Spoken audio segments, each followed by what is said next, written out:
কি কলে পইড়াই আমার জান্ডা বসে যায় রে। পিঠা চোরা রে,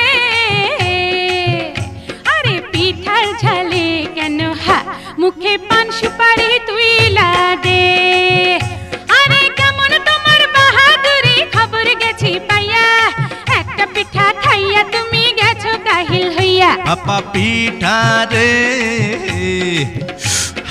তোরে খাইতে গিয়া আমার মুখটা জইলা গেছে রে।